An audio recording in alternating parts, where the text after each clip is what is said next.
Last week, I experienced the hardest moment of my life so far. I had to say goodbye to my mother after almost 2.5 years of fighting and battling hard with cancer.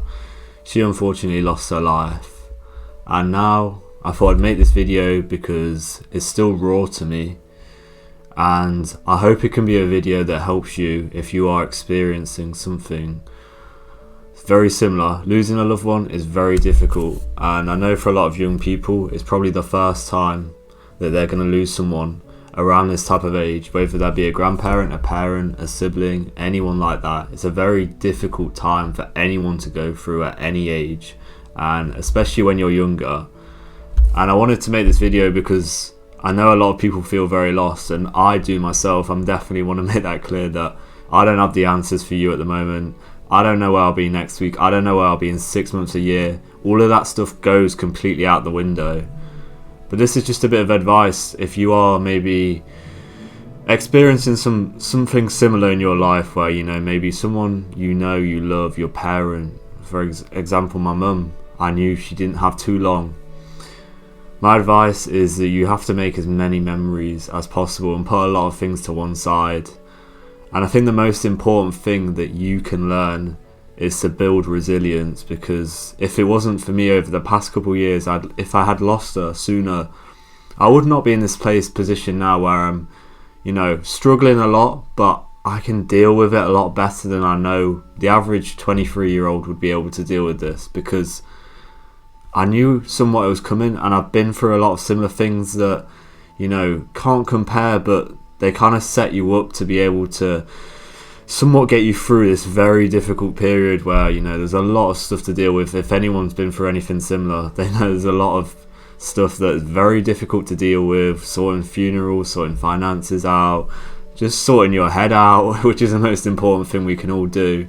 Sorting kind of what you're going to do in the meantime, how's that affect kind of your future plans. Everything is it is up in the air. You don't know exactly what you're going to do.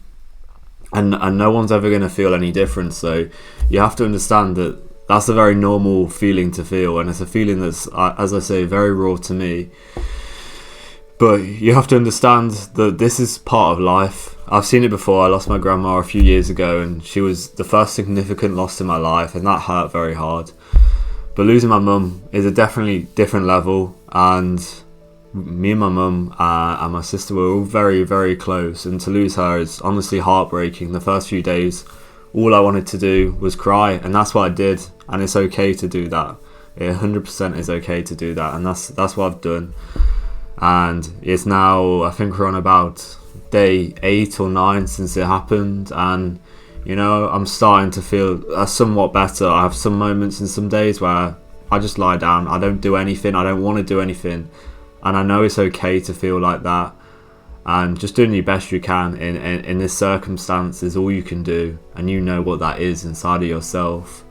But you have to realise you have to take some time to fully reflect on everything that's happened, and not just keep yourself distracted, because something that I've probably done over the past 2.5 years, well, I've known my mum has been very unwell and she didn't have very long to live, is I kept myself very busy, which it did work very well. And I'm not saying I did a wrong thing to do this, but I think when it kind of all does start slowing down, once the inevitable does happen, it can be very hard to kind of go from one extreme to the other, to be like going 100 miles an hour. You're busy all day, you're working, you're doing all this stuff, which I'm not saying is a bad thing or whatever, but to go from that to nothing is a very difficult kind of transition. And yeah, just be aware of that. And like I say, that the most important thing you can do is build that resilience muscle, because I see a lot stuff like this, losing your mum, especially at a young age. If you are out there and you've lost someone, it's fucking hard, and you know exactly how I'm feeling right now.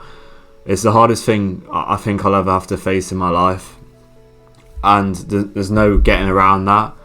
And like I say, I think for a lot of young people that don't have that, or even people older, I've seen it's make or break time, unfortunately. And I feel like I say, I've been through a lot of stuff that has made me who I am, but this is a completely different level that I'm going to be tested again and again over the next few months. But I am capable and willing to face anything that comes my way, and that's the mindset I've developed, but I didn't have that a few years ago. And if it wasn't for that, if it wasn't for kind of spending some time to really work on myself, finding self-improvement, finding certain people who can give me the guidance that I need that I didn't have previously, then I wouldn't be in this position now. And yes, it's not come at a great time. Death never can be. Losing a loved one never can be at a good time, especially, like I say, I'm 23 years old, my sister's 21. We've lost our mum, the most important person to us in the world, at such a young age. And for us, you know, we're not going to see her. She's not going to see us have grandchildren, get married, do all the stuff that a lot of people will. And seeing that in a lot of other families is very difficult for me to realise that she's not going to be there physically. In spirit, yes, but physically not. Whereas I see obviously a lot of people my age who have all their family, and it's all nice, and it's hard for me to not be resentful for that. And I don't think there's anything wrong in saying that, because I've lost that at such a young age, and we've never had a big family anyway, so it's always been difficult. But to lose someone, the closest person in our life, it truly is heartbreaking. And you know, I can't really express that, but I wanted to take some time away to not make this video too emotional, because emotions have been very high over the last year, and I'm still very much struggling to deal with it. And I know I will struggle to deal with it for months, years, potentially even the rest of my life. It's the hardest thing. Even some moments since, I felt like, what is the point in being here? It's a very difficult thing that until you fully experience it, and even in the past couple of years, I've never envisaged I would feel exactly how I felt over the past week. And yeah, it feels like daggers to the heart. A lot of the mornings I've sat in bed and I've not wanted to get up at all. But you have to accept that's how it's going to be. You've just lost something so incredibly important and something that meant so much to you in your life, and accept that's going to be the case. But I've decided I wanted to make this video completely raw. I've not even made any notes at all. I'm speaking exactly from the heart, how I feel right now, and with the knowledge that I've developed over the last week, and also the last 2 years of going through something very traumatic that has put our lives on hold significantly. I would probably not be right here geographically doing what I'm doing right now if it wasn't for my mum's illness. I wanted to spend time with her, as we never knew when it was ended. And I'm very grateful for all the memories we've made, because I always said that we've made more memories than a lot of people would have made it with families in their life. So yeah, just remember that and be very grateful for what you have, because you never know what you have now could be taken away from you at any given time. And it truly makes you realize you only have one life, and what you're doing, like, if you're not doing something meaningful or not working towards something every single day that makes you feel purposeful, that makes you feel happy and fulfilled in your life, it's no life worth living, because life can be very short. And this is not trying to make you feel morbid or to make it a depressing video, but it's more to liberate you and make you feel inspired to go out there and truly chase what it is for you, because you've got nothing to lose whatsoever. And that's exactly what I intend to do with the rest of my life, to spend it doing things that I wanted to do. I know it's exactly what my mum would want me to do, and it's very important. So I hope you don't have to go through something like this to fully realize how valuable life is, and where to truly place your chips when it comes to your time and energy. Because I know I've wasted a lot of time and energy on stuff that really doesn't matter. It makes you realize what's important, and your family does mean more than anything, and you should cherish that. And like I say, yeah, build yourself up into the person that you need to become to be able to deal with challenges like this. I've had challenges before, I've had this, and I'm going through it now. I'm not there yet, but I promise to myself, promise to my mother, promise to everyone else that I love and care about, that I will make it through this and be okay. It's a very difficult challenge, as I say, but it's what makes you as a person. You make or break in this, and you've got a choice and I've got a choice. As difficult as that sounds, I can choose to sit around, mope, feel depressed, never pick myself up from this moment, or I can get on with it and make the best of the circumstances. Yes, as I say, don't get me wrong, there's going to be days where I feel awful, and I don't have that mindset at all. I know that.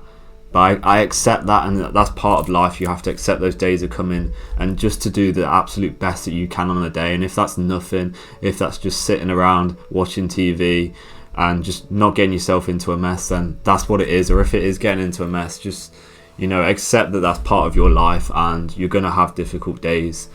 And yeah, I hope this video has helped you. I think it was important for me to make. I wanted to make it, you know, it's obviously very personal to me, but I think it's important for me to reflect. Maybe I'll do another reflection kind of video if there's something that has helped you yourself, because like I say, it's the most difficult part of my life. I don't know where I'm going to be, and you have to realize that that's life, and you have to accept that. I've learned that you can't plan too far in ahead, because stuff like this, you know, it changes your life forever, whether you think it will or not. I can guarantee you it will. Don't be so naive, and just build that person so that when these challenges happen, you're able to deal with it in the best way you possibly can. I really hope you can do that for yourself. But if you're struggling with that, if you feel, you know, I'm really struggling mentally, and you want someone who's maybe gone through, you know, similar adversity, I believe I'm the perfect person who can offer you that helping hand in getting you to where you want to be, getting you through these really dark, hard times in your life that do come around more than you think unexpectedly. My one-to-one personal coaching link will be below. And yeah, live your dreams, do everything that you want, become the best version of yourself every day. Yeah, and I think that's all I have to say today. Like and subscribe. I'm going to push this channel more and more with everything that's happened. I'm not sure how much content will be coming over the next few weeks, but I'll do the best I can. I'll see you in the next video. Take care.